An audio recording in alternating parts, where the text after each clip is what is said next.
Lulutuin natin ngayon, arroz valenciana. Meron tayong bawang, sibuyas, raisins, mixed vegetables. Ito yung hinimay-himay na chicken.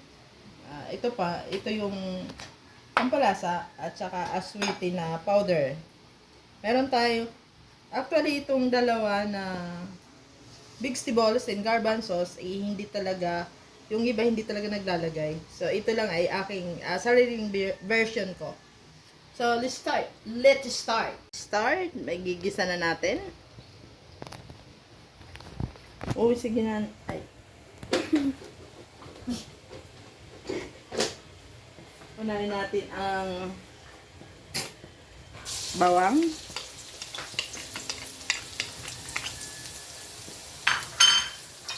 Sunod na agad natin tong sibuyas.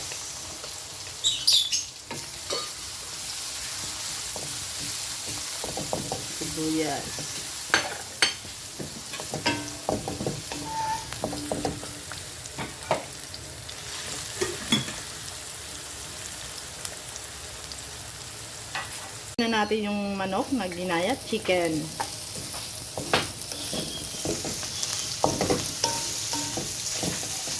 Aswete.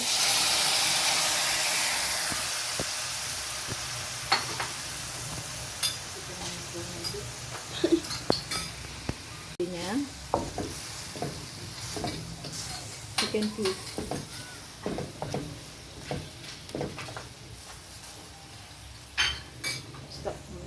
Lagyan natin tong cubes. Yan, dalawa. Tapos, itong mixed vegetables.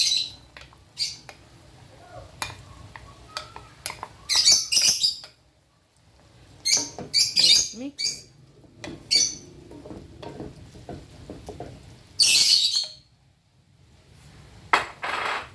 Yung garbanzos.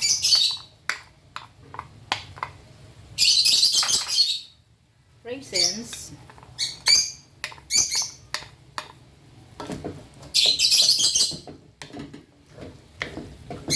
Ngayon nilalagay na natin yung kaning malagkit dito.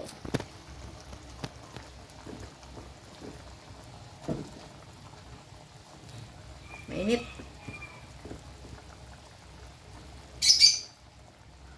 Yan na yung kaning malagkit, yung saing muna, tapos saka linalagay dito. Ito.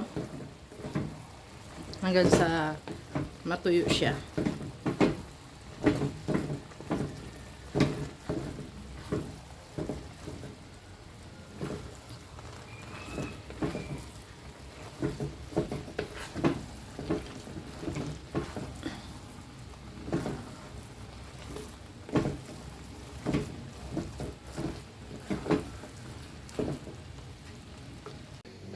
Ito yung pinakang last.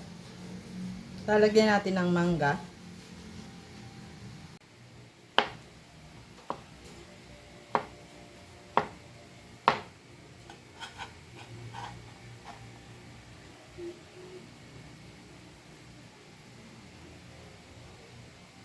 Agaw yan, yan yung, kaya siya linagyan ko para pananggal ng sawa.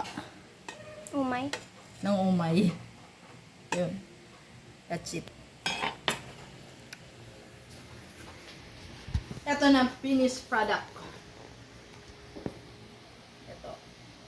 Tikman na natin yung ating arroz valenciana. With matching hinog na mangga. Perfect. Ang sarap ng kombinasyon niya.